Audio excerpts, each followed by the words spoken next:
জয় গুরু মা, জয় গুরু।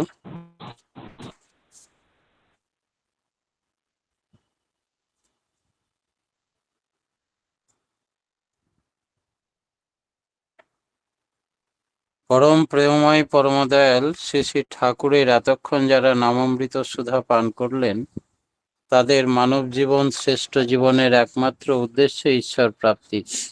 তা যেন এই জীবনেই সফল হয়, এই কাতর প্রার্থনা দয়ালের রাঙারাতুল চরণে।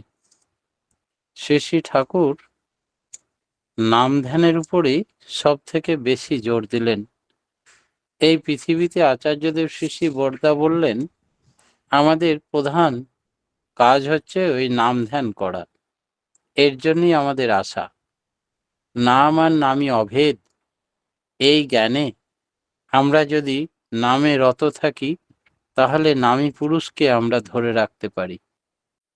আর নাম না করলে আমরা তাকে বুঝতেই পারি না।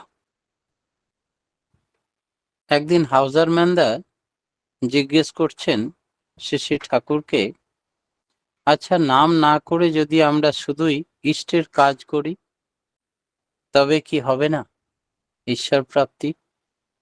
শ্রী শ্রী ঠাকুর বললেন, সে তো কলুর বলদের মতো হয়ে যাবে। তার বোধ, গম্যি, অনুভব, অনুভূতি কিছুই থাকবে না। তাই নাম ধ্যান না করলে নার্ভ বা স্নায়ু ইনঅ্যাক্টিভ থেকে যায় এবং অধিকাংশই ব্রেন সেল মারা যায়। নাম করলে নাম করতে হয় আর মনন করতে হয়, আর তবেই তার কাজে অ্যাক্টিভলি সে করতে পারে নিপুণ দক্ষ অনুরাগ নিয়ে। নাম না করলে দক্ষ অনুরাগ নিয়ে তার ধ্যানও হয় না, কিছুই হয় না। তাই নাম ধ্যান মস্তিষ্কের কোষ ও স্নায়ুকে সারাপ্রবণ করে তোলে, গ্রহণক্ষম করে তোলে, অনেক সুপ্ত কোষকে জাগ্রত করে তোলে। ইষ্টস্বার্থ প্রতিষ্ঠামূলক কর্মের ভেতর দিয়ে অর্জিত উপলব্ধিকে আবার সুকেন্দ্রিক ও সুনিয়ন্ত্রিত করতে হয়। তাতেই আমাদের উইজডম অর্থাৎ প্রজ্ঞা। তাছাড়া ইষ্টের কাজ করতে গেলে মস্তিষ্ক যত বিকশিত হবে, ততই ভালোভাবে ইষ্টের কর্ম করা যাবে। নাম ও যাজনে মানুষ তরতরে হয়ে ওঠে, অ্যাক্টিভ হয়ে ওঠে। কালী ব্যানার্জিদা একদিন বলছেন, নাম ধ্যান করলে নাকি ভিতরের শক্তির জাগরণ হয়। ভিতরের শক্তি জাগরণ হলে তো বাইরে তার একটা প্রকাশ হবে। কিন্তু অনেকে নাম ধ্যান পরায়ণ লোকের জীবনে তো দেখি কোনো কর্মশক্তি দেখা যায় না। তাহলে ভেতরের শক্তির জাগরণ হবে কি করে? শ্রী শ্রী ঠাকুর বললেন, শ্রদ্ধাসিত নিষ্ঠা নিয়ে নাম ধ্যান করলে একটা প্রচণ্ড শক্তির বিকাশ হয়, একথা অবধারিত। তার প্রেরণায় মানুষের কর্মশক্তির উদ্বেগবান হয়ে ওঠে। সে তরতরে ও চনমনে থাকে সব সময়, উৎসাহে ডগমগ করে। কাজ না করেই তার ভালো লাগে না। অলসে দীর্ঘসূত্রী হয়ে শুয়ে থাকতে পারে না। এবং ঠাকুর বলছেন, আমার নিজের জীবনের অভিজ্ঞতা থেকেও আমি দেখেছি, হাজারো কাজ করি না কেন তো ক্লান্তি বোধই হয় না। যত কঠিন কাজ করা যায় তত স্ফূর্তি বেড়ে যায়, রোগ বেড়ে যায়। জরুর করেঙ্গে, এমনতর একটা রোখালো ভাব জেগে ওঠে। আবার বুদ্ধি হয় তাড়াতাড়ি, নির্ভুলভাবে যেন করতে পারি। সাকসেসফুল হতে হয় প্রত্যেকটা কাজে, যেন একটা আমাদের খেলা। ইষ্টের কোনো একটা কাজ নিয়ে মত্ত হলাম, সেটা শেষ হলো, আবার নিরলসভাবে আর একটা কাজে যোগ দিলাম। এই খেলা একটার পর একটা যখন জয়লাভ করি, তখন যেরকম আনন্দ হয়, তেমনি খেলাতে পরিশ্রম করলে ছেলে মানুষ বালকদের যেমন পরিশ্রম বোধ হয় না, বরং খেলতে না দিয়ে তাকে যদি শিকল টেনে আটকে রাখা যায় ঘরে, তাহলেই তাকে টেকানো মুশকিল হয়।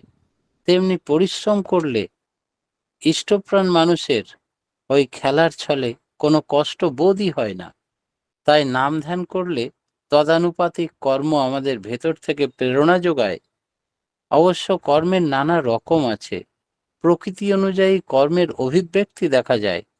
একজন হয়তো গবেষণা করে, সেও কর্ম করে। আবার একজন হয়তো আর্তের সেবা করে, সেও কর্ম করে। আবার কেউ হয়তো যাজন কর্ম করে, সেটাও কর্ম। কিন্তু অন্য একজন কর্ম না করে অথচ খুব নাম ধ্যান করে। এমনতর শুনলে মনে হয় নাম ধ্যান করে আর কর্ম করে না, এ আবার কেমন নাম ধ্যান। কিন্তু মাঝে মাঝে একটা সময় আসে যখন নাম ধ্যানে ডুব দিয়ে যায়। আর ডুবে গেলে কি হয়? তখন অন্তর্মুখী ভাব সে যথাসময়ে সমৃদ্ধতর কর্মশক্তির ভিতর দিয়ে আত্মপ্রকাশ করবেই কি করবে। কিন্তু তৎকালে নামের গভীরে গহনে ডুব দিয়েছে সে, সেই নাম ধ্যানে মগ্ন হয়ে ওঠে। এটাও কিন্তু অন্তর্মুখী ভাবেরই লক্ষণ। একটি মা বললেন একদিন, যখন আপনি ইষ্টের কথা, নাম ধ্যানের কথা বলেন, তখন মনে হয় নিশ্চয়ই পারবো, পারবো না কেন? কিন্তু কিছুদিন পরে আবার মিইয়ে যায়। শ্রী শ্রী ঠাকুর বললেন, ভালো করে নাম ধ্যান করতে হয় এবং নিয়মিত নির্দিষ্ট সময়ে ধ্যান করতে হয়। আমাদের জীবনের যেমন প্রত্যেকটা জিনিসের সময় থাকে নির্ধারিত দৈনন্দিন জীবনে, তেমনি দৈনন্দিন জীবনে নাম ধ্যানের সময় থাকবে। তা যদি না করো তবে মিইয়ে যাবে, তাতে চলনা সজাগ থাকবে না। জোর করেই প্রথম প্রথম অভ্যাস করতে হয়, পরে আর জোর করতে হয় না। একদিন নাম ধ্যান না হলে মন খারাপ হয়ে যায়। শ্রী ভূষণ মিত্র, অনেকেই জানেন তার নাম, তিনি বলছিলেন, এই নাম ধ্যান করলে ক্ষতি হয় নাকি? অনেকে বলে। শ্রী শ্রী ঠাকুর বললেন, নাম ধ্যান, ইষ্টভৃতি, সৎপথে চলা, যজন যাজন তেমন ভাবে করা, এগুলো প্রত্যেকটি মানুষের অবশ্য করণীয়, পালনীয়। যে যত নিখুঁতভাবে এগুলো করতে পারে, সে তত নিপুণ দক্ষ অনুরাগে চলতে পারে, অগ্রগতির দিকে এগিয়ে যায়, অমৃত পথের দিকে এগিয়ে যায়। শ্রী শ্রী ঠাকুর আমাদের করণীয় করার দিকগুলি ত্রুটি থাকে, আর ওই ত্রুটির দরুন তখন দুঃখ ঘিরে ধরে। আর শরীরের ধর্ম যদি পালন না করি, তবে শরীর ভালো থাকবে না, রোগ ব্যাধি এসে ঘিরে ধরবে, পরে জীবন দুর্বহ হয়ে উঠবে। তখন জ্ঞান অনুশীলন যদি না করি, তবে মূর্খ হয়ে থাকতে হবে, অলস হয়ে থাকতে হবে, তাহলে কোনোদিনই আমার জীবনের উন্নতি হবে না। এই রকম প্রত্যেকটা ত্রুটির জন্যই প্রায়শ্চিত্ত করতে হয় আমাদের। যজন না করলে তার জন্য তেমনি প্রায়শ্চিত্ত করতে হয়। অর্থাৎ পরিবেশকে যদি সম্ভবে ভাবিত করে না তুলতে পারি, তাদের যদি যথেষ্ট চলতে দিই, তাহলে কিন্তু তার জন্য যে দুর্ভোগ, তার থেকে রেহাই পাওয়ার উপায় নেই। পরিবেশকে বাদ দিয়ে যদি জীবন চলনা চলতে হয়, তা যাজন না করে পারা যেত। কিন্তু পরিবেশের ভালো মন্দের সঙ্গে যতদিন আমরা জড়িত, ততদিন যাজন বাদ দিয়ে বাঁচার আর উপায় নেই। তাই যাজন যে মানুষের টনিক, ব্যক্তিগত স্বার্থে যে প্রত্যেকেই অপরিহার্য যাজন, তেমন করে প্রত্যেকের মঙ্গল বুদ্ধি নিয়ে তৎনিরোধ ভাবে আমাদের যজন যাজন নিয়ত করতে হয়। যাজন অসৎ নিরোধী সমান তালে চালাতে হয়, তাহলে স্বপরিবেশ অনেকখানি আমরা ঠিক থাকতে পারবো। এগুলি হলো পরমপিতার ঈপ্সিত ধর্ম এবং কর্ম। না করলে অপরাধ হবে। লক্ষ লক্ষ কণ্ঠে এই সম্বন্ধে অনবরত যাজন হওয়া প্রয়োজন, তবে যদি মানুষের মাথায় ঢোকে। আপনারা সকলে চিৎকার করে দিনরাত যাজন করুন, মানুষকে বাঁচান, দেশকে বাঁচান, দশকে বাঁচান, এছাড়া দ্বিতীয় কোনো রাস্তা নেই। আলোচনা প্রসঙ্গের পঞ্চম খণ্ড। ভাইটাল ফোর্স কিসে বাড়বে ঠাকুর? শেষে ঠাকুর বললেন, জ্যোতি আশ্রমে তিনি বসে আছেন, আর বালেশ্বর থেকে এসেছেন একটি গুরুভ্রাতা, তিনি কথা বলছেন। সেদিন ছিল শনিবার।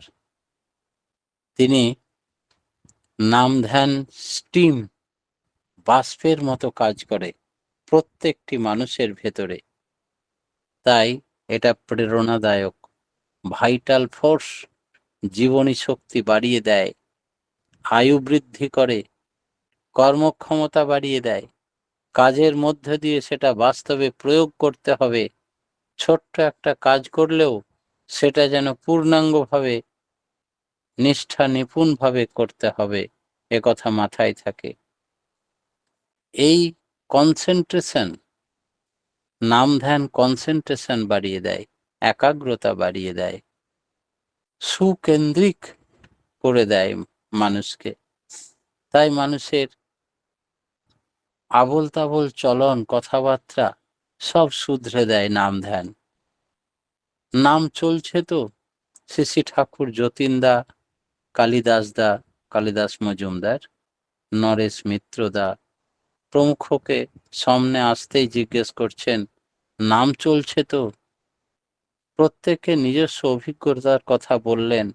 শ্রী ঠাকুর প্রত্যেকের অভ্যাস আছে শীষ দিতে দিতে কাজ করা, ওই রকম অভ্যাস করলেই তো হয়। ঘুমের মধ্যে পর্যন্ত যেন নাম চলে, সমস্ত কাজের মধ্যে নাম চালিয়ে যান, খুব ফোর্সে নাম করুন। নাম চালানো খুব ভালো জিনিস, এর মতো আর ব্রহ্ম ঔষধ নেই। একদিন তিনি বললেন, আমার সঙ্গে এক ভদ্রলোকের দেখা হয়েছিল, তিনি সব সময় হরিনাম করতেন, ঘুমের মধ্যে পর্যন্ত নাম হতো। আমি তার অনুভূতি সম্বন্ধে জিজ্ঞেস করেছিলাম, দু একটা কথা ছাড়া আর তিনি বলতে পারলেন না, তাও তার কাছে সিদ্ধাই গোছের। নামটাম আবার কনসেন্ট্রিক, সুকেন্দ্রিক না হলে এটা ইফেক্টিভ হবে না, পরিশ্রমী সার হবে। যখন সব অবস্থায় নাম নর্মালি হতে থাকবে, এমনকি ঘুমের মধ্যেও নাম হতে থাকবে, তখনই ভজন নেবার সময় হয়েছে বুঝতে হবে। আর চলাফেরায় জপ, শরৎদা একদিন বলছিলেন চলাফেরায় জপের কথা, তার সঙ্গে ধ্যান, তো কোনটা করব? শ্রী ঠাকুর বললেন, যতটুকু হয় ততটুকুই হয়। যেমন শীষ দিতে দিতে চিন্তা করতে করতে পথ চলা যায়, তেমনি চলাফেরার মধ্যে জপ ইফেক্টিভ। মন্ত্র সাধন ঘুমের সময়ও চলতে থাকবে, কখনো ছেদ পড়বে না।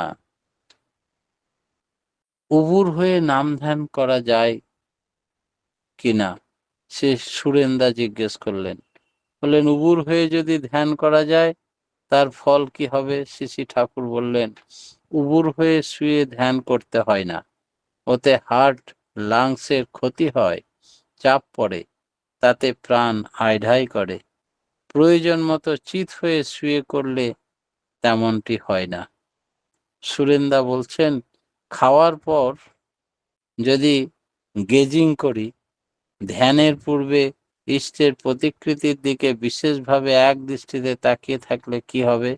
শ্রী ঠাকুর বললেন, পেটের ভাত পড়লে পেটের দিকে বেশি রক্ত চলাচল হয়, মাথাটা খানিকটা রক্ত শূন্য হয়ে পড়ে, ওই সময় গেজিং না করাই ভালো। নাম ধ্যানের পর শবাসন ধ্যান করা কখন? জিতেন রায় তিনি বলছেন, নাম ধ্যানের পরেই যদি শবাসন করা যায়। শ্রী ঠাকুর বললেন, তখনই করা ঠিক নয়। নাম ধ্যান করেছে অনেকক্ষণ ধরে, তারপরেই কেন শবাসন ধ্যান করবে? পরে করবে। শ্রী ঠাকুর আপন মনে বললেন, তমগুণ নিয়ে আসে অলস্য, জড়তা, ভ্রম, প্রমাদ, মোহ ইত্যাদি তমগুণ যাদের প্রবল, এতে মানুষকে স্থবির করে তোলে, এগোতে দেয় না। তমগুণ প্রবল হলে ইহলোক পরলোক দুই কুলই ক্ষুণ্ণ হয়। তম আক্রমণ করলে তাকে কিছুতেই প্রশ্রয় দিতে নেই, ও এক রকমের বিকার বিশেষ। তাই আমি বলি কি, কর্মপ্রবণ হও, তমগুণকে প্রশ্রয় দিও না। নাম ধ্যানের সময় যদি আলস্যতা পেয়ে বসে, তুমি আলস্যকে প্রশ্রয় দেবে না। গীতায় ভগবান বলেছেন, সহজাত কর্ম কৌন্তয়ে সদোষমপি ন তজ্জেত সর্বরম্ভাহি দোষেন ভ্রূমে নাগ্নারি বার্বিতা। প্রথম কর্মের মধ্যে দোষ ত্রুটি থাকবেই, কিন্তু কর্ম যতই সুকেন্দ্রিক হবে ততই তুমি ত্রুটিমুক্ত হতে থাকবে। কর্ম ছাড়া মানুষের প্রকৃত জ্ঞান ও অভিজ্ঞতা হয় না। রজগুণ হলো অনুরাগে রঙিন হয়ে তৎপূরণী কর্মে প্রবৃত্ত হওয়ার সম্বেগ। এর মধ্যে আসক্তি ও কর্মপ্রবণতা দুই প্রবল থাকে। রজগুণ যদি ইষ্টানুগ হয় তাহলে তা মঙ্গলেরই কারণ হয়। তখন অহংকার এবং সক্রিয় আসক্তি দুই সুনিয়ন্ত্রিত হতে থাকে। সত্ত্বগুণের প্রধান লক্ষণ হলো এই সত্তা প্রধান। তার লক্ষণ হলো যাতে সত্তা উন্নত ও সুপ্রতিষ্ঠিত হয় তাই করা। আলোচনা প্রসঙ্গের 12 খণ্ড। জনার্দন দা শেষে ঠাকুরকে বলছেন, নাম ধ্যান ভাইটাল ফোর্স। এটা কি করে জীবনী শক্তি বাড়িয়ে দেয়, এই সম্বন্ধে যদি কিছু বলেন। শ্রী ঠাকুর বললেন, ধ্যান করা মানে প্রিয়কে চিন্তা করা। কনসেন্ট্রিক, সুকেন্দ্রিক হতেই হবে। নাম ভেতরের সেল বা কোষগুলিকে স্পন্দিত করে তোলে, এমনি করে শক্তি বেড়ে যায়। তাছাড়া সুকেন্দ্রিক হলে শক্তির অপচয় হয় না, তাই বাড়তির পথেই চলে। নাম ধ্যান ও কর্তব্য দুটোই চাই। কেশবদা জিজ্ঞেস করছেন, কর্তব্যই তো বেশি সময় দেওয়া দরকার, করা দরকার। সব সময় সাধন ভোজন করে লাভ কি হবে? শ্রী ঠাকুর বললেন, নাম করা ও কাজ করা এ সবটাই সাধনারই অঙ্গ। কাজটা সাধনার বাইরের বিষয় নয় কিন্তু, আর নামটা সব সময় করাই লাগবে। নাম করতে করতে আমরা টের পাই আমরা নিজেরা কি, কোথা থেকে এসেছি, কেন এসেছি, উদ্দেশ্য কি, কি করছি আর কি করা উচিত। আমরাও নাম, এবং যা কিছু সবই নাম। ব্যক্তি বস্তু যেধারে তাকায় নাম ছাড়া কিছুই নাই। নামের প্রতি অনুরাগ নিয়ে নাম করতে করতে মানুষের প্রকৃত চক্ষু দান হয়। তার প্রতি প্রীতিমূলক কর্ম করতে করতে আমাদের একটা উপলব্ধি জাগে। এই উপলব্ধি বা অনুভূতি ছাড়া নাম করার আর দ্বিতীয় কোনো রাস্তা নেই। তাই নিবিষ্টভাবে নাম করলে, আকন্দ গাছকে ছুঁয়ে দেখেছি, আকন্দ গাছটা ঝাঁকি দিয়ে ওঠে। একবার বারাদিতে হরিহর পদের বাড়িতে গেছিলাম। সেই হরিপদবাবু একটা মরার মতো তেলে পোকার দিকে চেয়ে নাম করতে করতে তেলে পোকাটা বেঁচে উঠেছিল, চলতে শুরু করেছিল। একবার দেখলাম একটা গুবড়ে পোকা মরে গেছে, তার শরীরে অনেকক্ষণ পিঁপড়েগুলো তাকে খাচ্ছে। তার দিকে এক দৃষ্টে চেয়ে নাম করতে করতে সে নড়ে উঠল। তারপর কিছুক্ষণ পরে নাম কন্টিনিউ করাতে সে নড়তে থাকলো, এবং নাম ছেড়ে দিলে আবার নড়ে না, আবার নাম করলে আবার নড়ে। এইভাবে তাকে অনেকবার পরখ নিরখ করে দেখে কন্টিনিউ তার ধারে তাকিয়ে নাম করলে তার শক্তি সঞ্চারিত হলো এবং সে চলে গেল। তাই নামের মধ্যে যে ভাইটাল ফোর্স, তা এরকম সর্বজীবের মধ্যেই কার্যকরী হয়।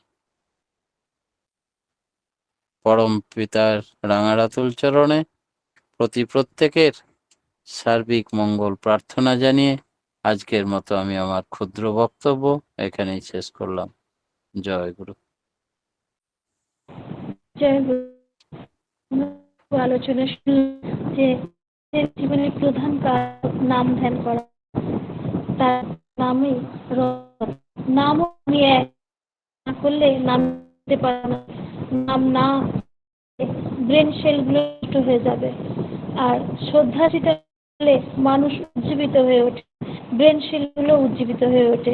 নাম ধ্যান করলে প্রেরণা করার জন্য করে যায়।